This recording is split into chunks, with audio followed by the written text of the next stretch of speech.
Bonjour à tous mes amis, j'espère que vous allez tous bien, que vous avez belle météo. Là aujourd'hui chez moi c'est un peu couvert mais c'est bien, ça s'est rafraîchi un petit peu parce qu'hier c'était calor, tellement calor que j'en avais fermé ma fenêtre pour que la chaleur rentre pas. Voilà, fermeture de la petite parenthèse. Là je vais vous lire un article de la Tribune parce que vous savez certainement que Macron explose le budget de l'Elysée. Il l'a explosé en 2023. Et attendez-vous à ce qu'il l'explose encore un petit peu plus en 2024. Et tout ça, c'est parce que monsieur fait des déplacements, etc. Mais plus personne ne voit sa gueule nulle part. Alors peut-être qu'on va pouvoir avoir une petite économie à ce niveau-là. Hein. Donc réception, déplacement, le budget de l'Elysée a fortement dérapé en 2023. Alerte la Cour des comptes. Après 2 années de creux liés au Covid et à la campagne présidentielle, ah bah oui, il a signé à résidence, visioconférence, comme quoi oui, il pouvait bosser comme ça aussi. Hein. Les frais de l'Elysée sont repartis en forte hausse à 21 millions d'euros en 2023, sur un an. Juste pour les frais de bouche, les réceptions, les voyages et machin. Hein. Soit près de 2 fois plus qu'en 2022. La Cour des comptes a invité ce lundi la présidence de la République à poursuivre ses efforts pour contenir son budget. Apparemment, le message n'a pas été entendu, c'est sur 2 articles que je vais vous lire là, parce que 2024, ça regrimpe. C'est terrible, hein. Donc l'Elysée n'a pas trop été regardant sur son budget en 2023. Les dépenses de déplacement et de réception ont atteint 21 millions d'euros l'an dernier contre 13,3 millions en 2022 et 9,87 millions en 2021. Ce qui explique en grande partie la hausse du budget du palais, outre un niveau élevé d'inflation, la bondo, l'inflation, relève la Cour des comptes dans un rapport dévoilé ce lundi.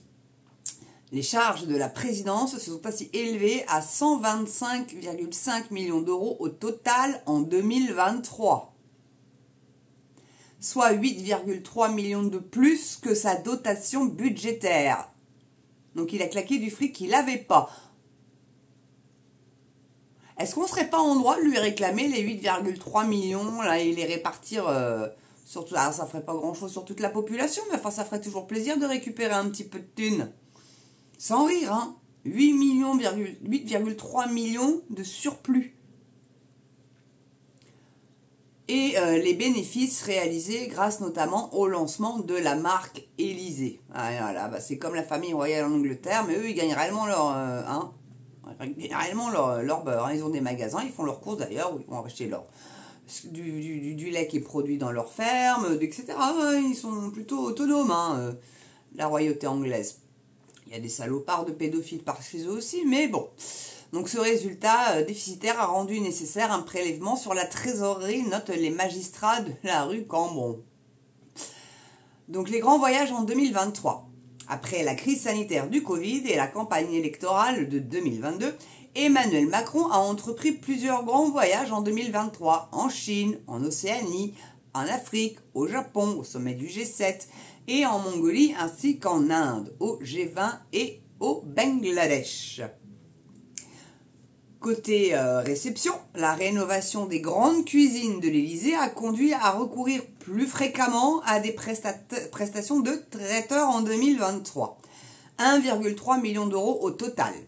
Les dîners d'État en l'honneur de Charles III et du Premier ministre indien Narendra Modi, délocalisés à Versailles et au Louvre en raison des travaux dans les cuisines, ont ainsi coûté respectivement, et là, on se rappelait d'un chiffre de 80 000 euros, rappelez-vous.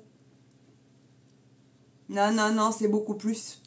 A coûté respectivement 475 000 euros pour le roi Charles. Alors c'est un roi, je veux bien, le faste. Enfin quand même, surtout que le monsieur, il est végétarien. Hein. Et 412 000 euros donc pour le Premier ministre indien. Là, presque 1 million d'euros pour 2 réceptions.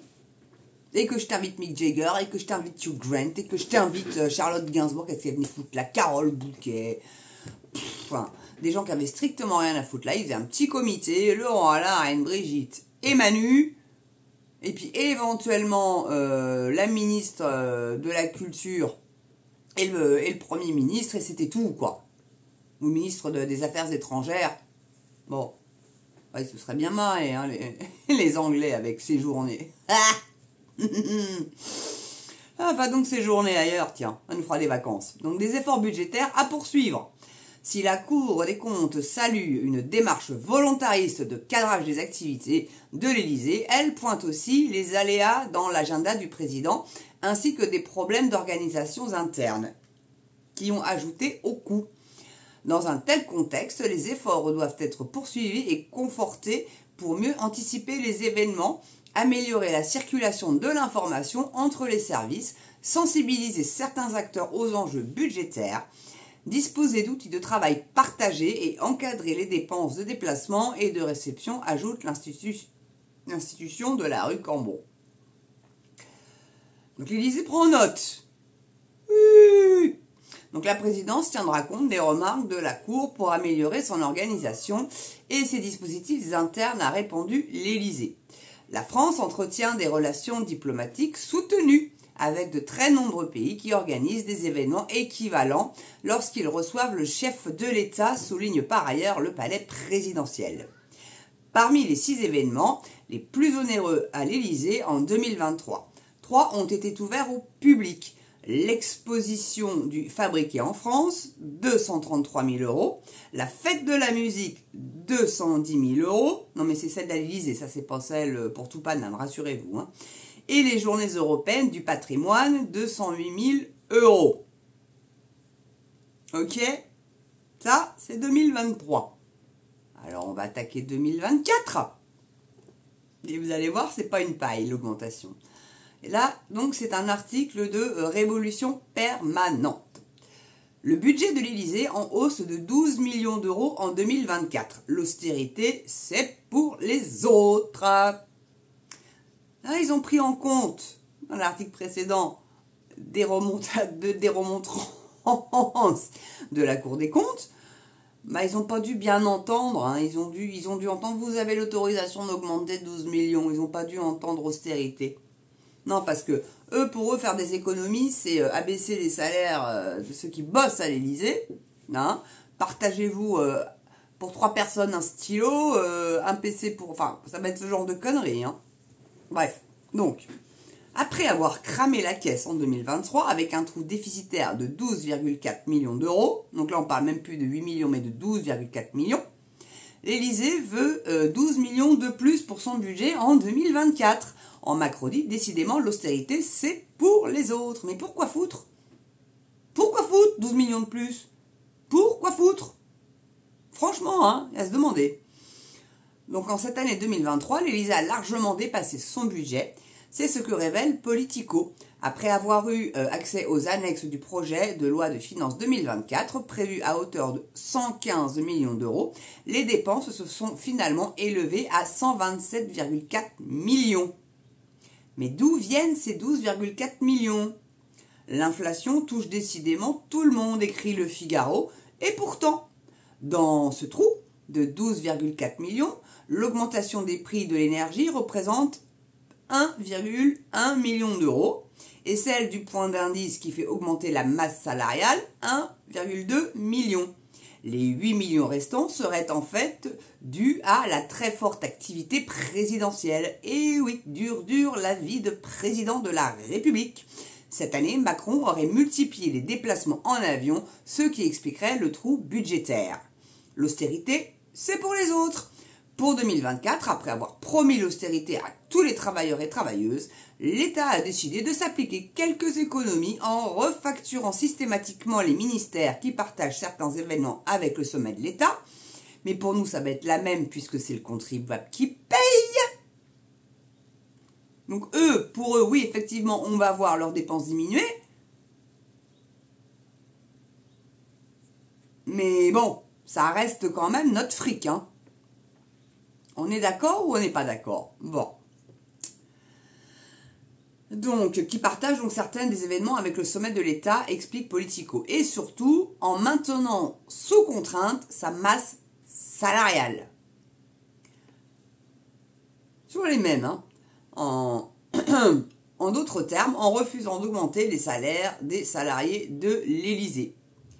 Il ne faudrait surtout pas cependant s'inquiéter pour l'Élysée. Pour sa part, il a bien réclamé une hausse de son budget de 12 millions d'euros pour 2024. Reste à savoir si Coquerel, qui est commissaire aux comptes, va l'accepter, ça. Je ne suis pas sûr que Macron soit dans ses petits papiers ou Coquerel.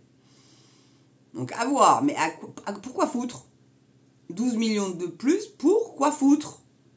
On veut les factures, mon gars. De chaque dépense que tu fais pour ta pomme, si c'est pour refaire les cuisines de l'Élysée, justifie en quoi c'était nécessaire. Bah, puis ils se sont remises des centrales à gaz flambant neuf, hein, alors que vous, non, le gaz faut plus. Hein. Eux, c'est flambant neuf. Combien ça a coûté ça? Je veux même pas le savoir à la limite. Encore qu'on serait en droit de le savoir. Et bon, le prix du voyage de ces costards, ça on l'a. Hein. Le festin avec le roi, on nous avait dit 80 000 balles. En fait, c'est 4 fois plus. 4 fois plus. Donc du coup, on nous prend en plus pour des jambons de Bayonne, mais vraiment bien comme il faut. Donc au bout d'un moment, il va falloir arrêter M. Macron à nous prendre pour des jambons. Surtout après la petite cérémonie d'ouverture plus que douteuse. Non mais pour que le CIO ne la diffuse plus sur son canal, c'est la seule. Hein. Toutes les autres, vous y avez accès. Hein. Même si Londres, il y avait Voldemort qui était apparu. Bon, c'est un personnage de fiction, Voldemort encore à la limite, si c'était pour mettre la Rowling en avant et la littérature anglaise. Ok, passe. Mais ce qu'on a vu là, la Marie-Antoinette avec la tête dans sa main, les rubans rouges, le veau d'or, les 3 gamins dans la barque qu'on voit plus après avec un personnage adulte douteux qui pouvait représenter la mort, etc. Il y a eu plein de machins, je vais pas revenir dessus, j'en ai déjà fait 2 vidéos, mais enfin, là, et j'ai vu pas mal de vidéos de médiums, plusieurs, elles disent toutes la même chose. Hein. Toutes. Ils préparent les esprits. C'est de l'ingénierie sociale, rien de moins. Hein. Donc, préparez-vous, priez. Même si vous ne croyez pas en Dieu, priez. Faites votre petite prière tous les soirs en allumant une petite bougie blanche, c'est le mieux. Et prier pour que ça ne vous atteigne pas, quoi.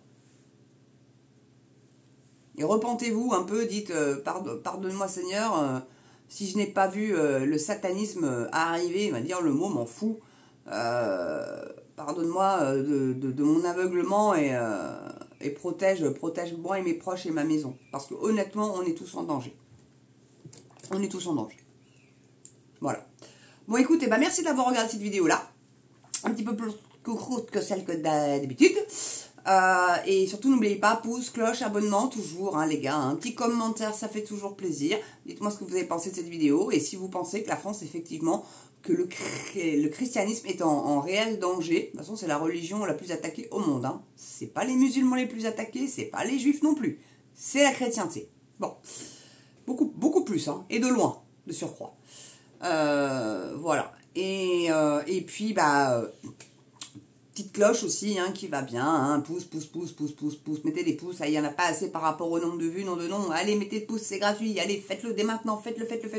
Allez, je vous embrasse, je vous souhaite de belles vacances si vous êtes en vacances, j'espère que vous avez belle météo, vraiment ici, ça c'est bien couvert, et puis, je vous dis à très bientôt pour une prochaine vidéo sur MAMS, mes amis.